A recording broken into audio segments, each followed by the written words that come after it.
Hi, I'm Dries de Costa, Managing Director at Chat Automation, where we fuse conversational AI with robotic process automation for the benefit of the recruitment sector. Aside from my questionable dad jokes and poor taste in sunglasses, I'm a car fanatic who's been known to go on the odd trip here and there. Let's get on with the show!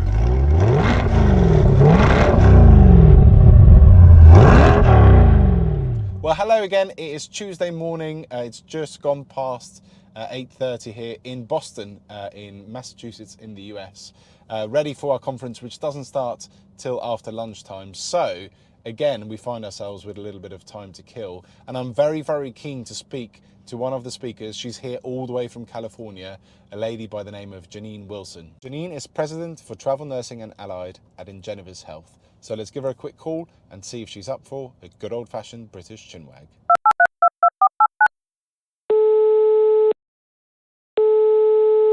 Hello. Hi, is that Genine?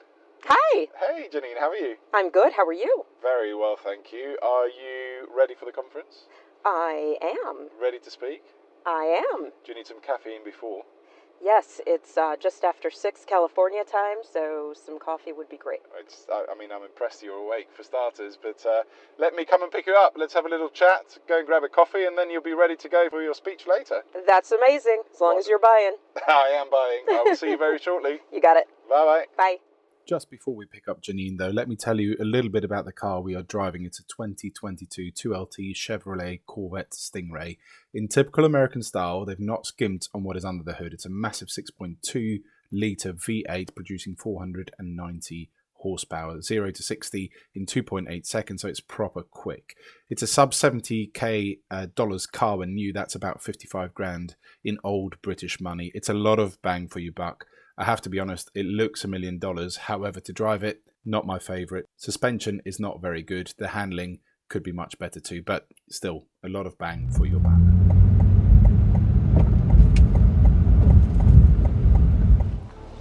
Well, hello. Hello. How are you? Good. How are you? Yeah, good. Nice to see you. Nice to see you as well. You ready for the conference later? I am. But first, I'm ready for an amazing ride in this beautiful car. Well, let's go. So, time for some quick fire questions, if you don't mind. Sure. So, what was your first role in staffing? My first role in staffing was unplanned, but I was talked into taking a role as an executive search recruiter, full cycle. Okay. And 100% draw. What does that mean, 100% draw? So here that means that you are 100% commission. Oh, wow. Yeah. Wow, okay, that was so a big they pay step. you, but you have to pay them back. Okay. And the goal is that you earn more than you owe them. Right, so that you start then earning. So you still get a monthly wage, but if you don't make the commission, then you have to pay it back. Yeah. Amazing. Yeah. Wow, okay. Incredible, right? Talk about pressure. Yeah. But it's good, right? It motivated you? So I looked at it, coming from, at a very young age, a lot of sales roles. Yeah. I took that, I was early 20s.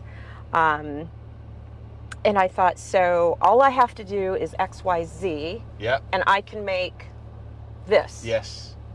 And it's just up to me. Yeah. You were like, let's go. I was like, I can do that. Yeah. Right?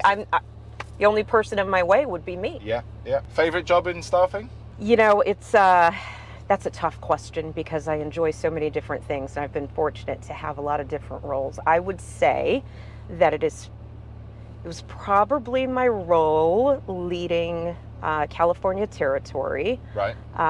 Because I got to do all of the things that I love, which I got to lead recruiting. Yeah. Sales, retail, and large accounts, strategic selling, account management, strategy, leadership. And this was at Kelly? This was at Kelly Services. More about that later. Yes. Cool. So cars, let's talk wheels. What was your first car? Oh, my first car was a 1963 baby blue Volkswagen Bug. Nice. Yes. This was a hard top, soft top? It was a hard top. And it was my first car. I was in high school, just gotten my license, and I was very proud to purchase my first car. Yeah. So really, I decided to purchase my first car so that no one could take the keys from me. And this was all about independence? This was all about independence, if I'm to be totally honest about who I was at 17. Like, great, if I buy it, no one can take the keys. Yes. Yeah. Favorite car? I think I'm not a huge car person. Yeah. But, I think right now, if you just look at the market, I would say the electric Escalade. I like cruiser. These are just great, sexy cars. But I do like the practicality in this, getting in and out. Correct. Not brilliant. Correct. Which I'm sure we'll find experience, out. right? When I'm pulling my way out. So tell us a funny story, funny fact about yourself. Most people that know me know I am very clumsy. Right. And so usually any of my funny or embarrassing stories have to do with me falling. Oh no. But I have learned that people that I'm with are usually more embarrassed than I am. Right. Because it's just something that happens. Right. When I was young, I'd go on dates and I'd have to explain that, You're pre-warned. Wow, okay. Be warned, I may fall. Be warned, Alcohol maybe induced or not. a little, right, exactly. So I think if you work related, there was this great banana peel fall No. when I went to see a client. Okay. And they had just polished their floors. Oh no. And so I was with a colleague. We're walking down the hall, and there it goes. My heel slipped, and it was the longest fall I think I have ever experienced, with hands waving. Time just going stood still. down. I have images of the Matrix here. Correct. Well, that's what it was like, right? And I ended up a lot further down the hall than I started when the fall began, and two very embarrassing things is not only was my colleague laughing so bad that it was silent and tears, but there was a skid tears mark of laughter going down. They're freshly polished floors. Oh. And then when I hit the floor, the person that we were there to meet greeted me. Just at that you point. looked up, you saw the feet, then looked up and went, hi. I don't know if he was terrified, if he wanted to laugh. At this point, I was laughing because it was just so funny. Oh, man. It was really one of those, Brilliant. TV, I'm okay. But did you win the business, most importantly? I did. There we go. Did. And I have to tell you, sitting through that sales meeting, the entire side of my leg was throbbing. Oh, no. And I'm like, no, I'm good. I'm okay. I'm all right. So let's talk about your kind of upbringing. So you were born in Queens in New York. Mum was from Trinidad and Tobago. Yes. Dad, military man from Italy. Correct. Talk us through that and how you ended up in San Diego, please. Yeah, how I ended up in California. So yeah, my mom, Trinidad and Tobago, my dad at a very young age, came over with his family. Very cool, Ancestry.com. You can find all of Where in Italy? the manifestos, northern Italy. Okay. And so I could see the information from Geneva and coming into Ellis Island. Oh, wow. When he was 3. And so they met. That's a brave crossing, by the way, with a 3-year-old. Yes, isn't it? Wow. So obviously you had the upbringing in Queens initially, but then Dad passed away, sadly. Dad passed away when I was 5, and he was when he was in the military, he was actually a prisoner of war. No way. In a German camp. Wow. And his plane was shot down, and when they landed in the water, he swallowed shrapnel. And so later, when he passed away, it was from stomach cancer. You're kidding? No. What did he fly? B something. Okay, bomber. Yes. Okay. and he was the navigator. Okay. It's interesting because when you have a father with that experience, you were raised in a way that you waste nothing. Right. And so eggs for breakfast, if you didn't finish your eggs for breakfast, you would have it for lunch. Yeah. And you would have it for dinner. But so then Dad passed away, you were 5. Yeah. Which kind of not forced, but triggered a move to San Diego. So you're youngest of 3. The youngest of 3, and my aunt and uncle left Queens and moved to San Diego for a job. Yeah. And so my mother wanted to follow. Family is everything, and families are very close in the Caribbean. And so I had an aunt, and then my aunt and uncle also moved, and so that's when we relocated from New York to San Diego, California. Right, okay. Very early age, I told my family, once I'm 18, I'm leaving. I'm out of here. I'm out of here. And so when I was 18, I did start planning my exit. So then you relocated out of San Diego to Long Beach. Okay.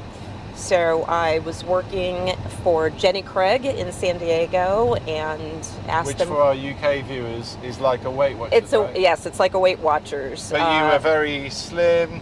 I was selling weight loss products. Correct. It was quite comedic. And then one of my bosses from Jenny Craig was actually in recruiting and called me and recruited me out of the job that I was in. And through that, she had me interviewing for different things, but then ended up with, hey, have you ever tried recruiting? Right. No. Nobody really kind of knows what that is until you do. No one kind of, when they are 12, right, goes, I want to grow when up. I'm older. Right, yeah, exactly. Right? Although I really think that there should be a major.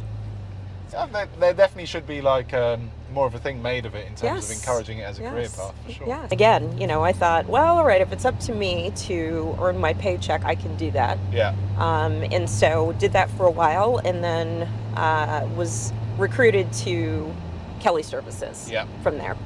They wanted me to start as a selling branch manager. I wanted to start as an operations manager. And so finally, 8 interviews later, I convinced them that your best salespeople are really very, very organized. Yeah. And I could do operations. Yeah. And so that's where I started. And I quickly moved through the organization.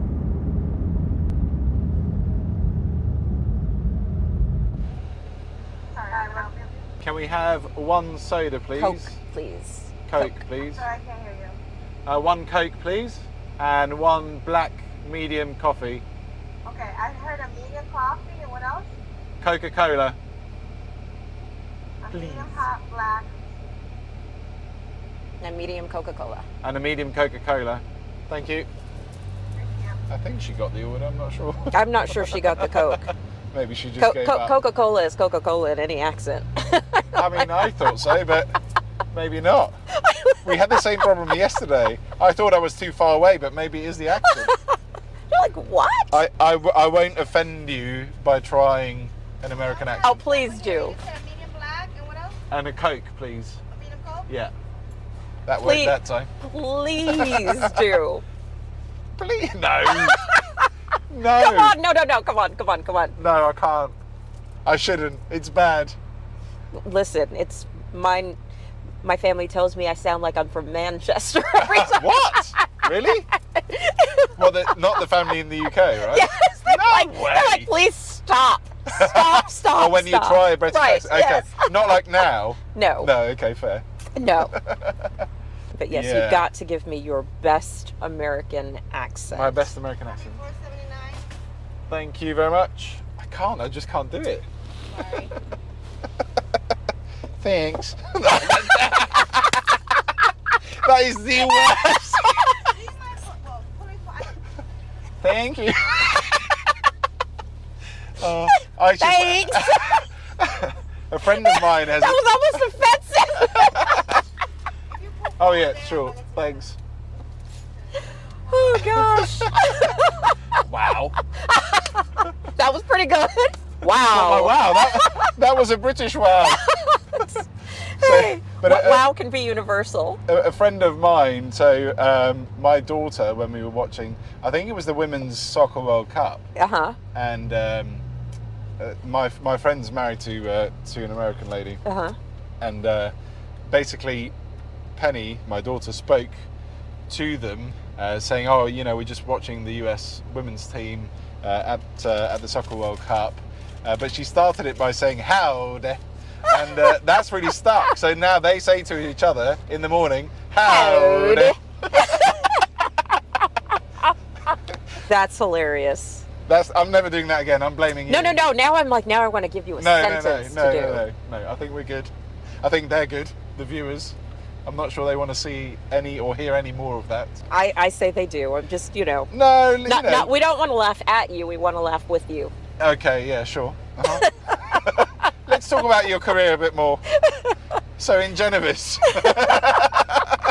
Nice. Woo. Good segue. Go. The president over Allied and Travel Nursing. Yes. So, how long have you been doing that? It has been just under 2 years. Okay. So I was recruited from a former boss, and asked to come in, and really help level set some things after several acquisitions, and COVID, right? And COVID. Because so COVID was very interesting. Yes. For we didn't get for napkins. recruitment. Sorry, yeah. So it was within healthcare. It was really quite the boon for healthcare. I mean, it just went crazy. Right? Oh gosh, yes, it's absolutely, and quickly. Yeah. Overnight, and so the kind of the wage costs went up, which is a great thing for staffing companies.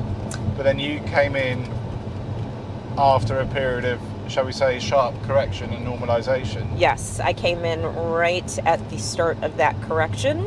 If you've been in the industry through recessions, you have a feel for what it's like. Sure. This was not a recession, but in the healthcare industry, it very much felt like it because it was such a correction. But you basically have to look at 2019. Correct. And then start again when you're looking at the growth charts in 2023 and just accept that exactly the 2 years in between were just crazy. Yeah, it's never easy to get through a sharp correction in that way. But mainly as well, right? Let's talk about your sales team. Yeah. Because obviously people, I mean, I'm going to generalize. I'm not talking about your company specifically, just to be really clear. But I think, as salespeople, you become lazy, right? When times are good, right? Money's rolling in, right? Obviously, you adjust maybe your lifestyles accordingly too. Yeah. And then suddenly, you hit this sharp correction, and you have to get back to basics, right? You do, and that's not easy. When you've been successful by doing less and not having certain disciplines, it is very easy to get accustomed to believing that those basics are not necessary. Yes. There were many that you had to really introduce them to their new job. Yeah. What you've been doing for the last couple of years is not really what the job is. Yeah. You've got to be able to opt in. And so, we use sports analogies. I ran track when I was young, but God forbid if I ever tried to go out and just run a mile today. Right. So talk to us a little bit about women in leadership. There's a panel later at the conference about this very topic. Obviously, you're a high achieving woman in leadership in recruitment. What would you say to other women watching this that aspire to, be doing the type of role that you're doing now? Women in leadership is such an important topic. And talking to young girls, a friend of mine has a ministry focused on young girls, and it's where my heart really lies.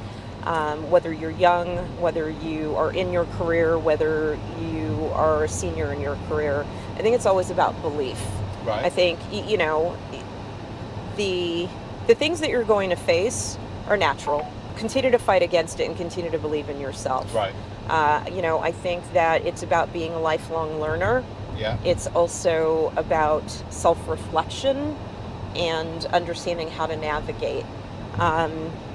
There's a lot of pressure that women put on themselves. Yeah. And I think it's okay to not know. It's okay to learn. And I think that if you are going through and expecting not to experience some level of failure, you'll never learn. Right. And failure is part of the whole it's success part of process, it. right? It's part of it, and and it's okay. What was the learning out of that?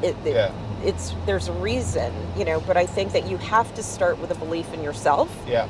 In order to get anywhere, Yeah. and you've got to do the work and the internal reflection in order to be able to really navigate and be able to pull other female leaders up with you. Yeah. As you start that journey. Right. Staying on the topic of learning, what if you're kind of thinking as a woman, hey, I don't know, but if I ask this question, it might reflect badly on me. How would you navigate that? What would you recommend? Everyone is always thankful for the person in the room that's confident enough to ask the question. Yeah. And so it's just remember what it felt like when that person asked. Now listen, there's always that person that asks a question and then everybody's going, oh my God, I can't believe they asked that. Yeah, sure. Right? But those are the ones that will far exceed you because they are asking and they are learning. And what they didn't know in that moment of time, as they continue to ask and collect information, those are the folks that you're going to see ahead of you. Yeah. Be open and be vulnerable. Yeah, that's great advice because what I've learned actually, for example, starting up this business chat automation is it's amazing. It's easy to be cynical about people, right? But it's amazing how many people want to help you. Yes. But all you have to do is ask. But you still have to ask, right? Yes. They're not just going to come to you and go, hey, can I help you today? Right. But when you get into conversation with people, you ask for help, then, doors start opening. Obviously, you learn a lot, but equally, they will put you in touch with other people that in turn again can help you. Yes. A few moments later. Let's talk about tech. Well, that was sort of New York and Texas. Well, I've moved around a bit in the States. What can I say? You wouldn't know anyway. You left New York when you were 5. What do you know about New York? I did not leave when I was 5. We didn't leave that quick. Okay, we didn't leave that quick. I was, how old was I when I left? 11. Right, okay. Well, let's talk about Let's talk about tech. In Boston. Right. Isn't it funny though, right? People still always ask, where are you from? And I'm like, why do you think I'm not from California? You're from They're Manchester. like, you're not. Right. Manchester. That's, oh wow. Yes! That's equally bad. Wow, I definitely know there are people in Manchester that view this, right?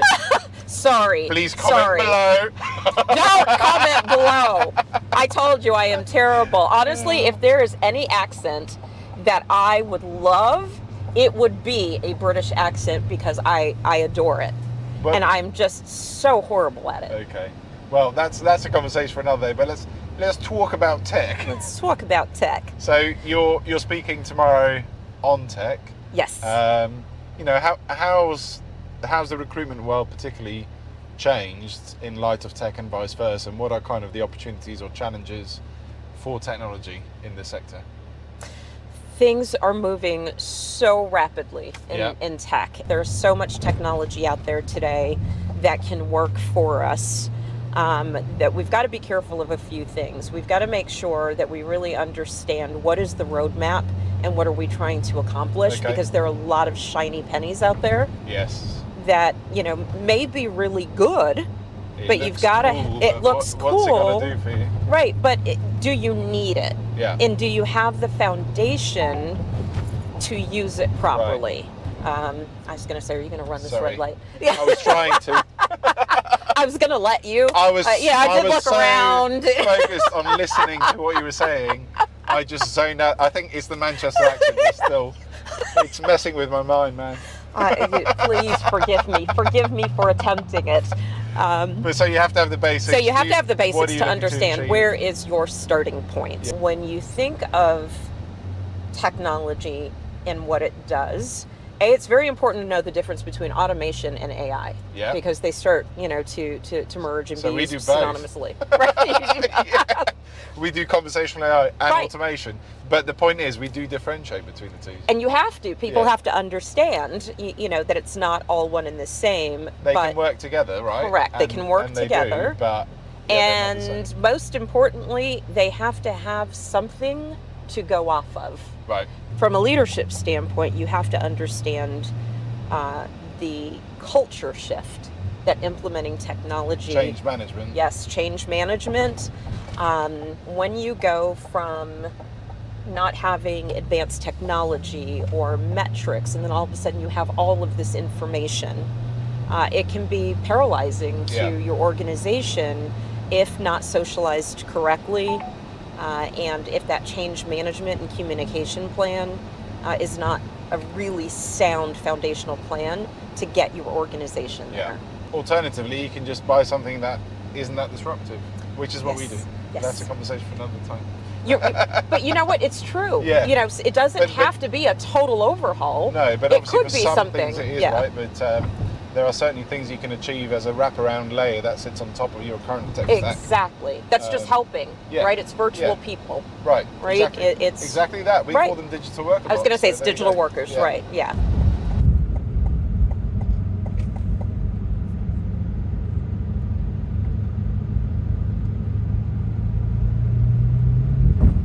Thank you so much. Thank you. I will see you in there You very, got very it. shortly. Great time. Thanks, Janine. Take care.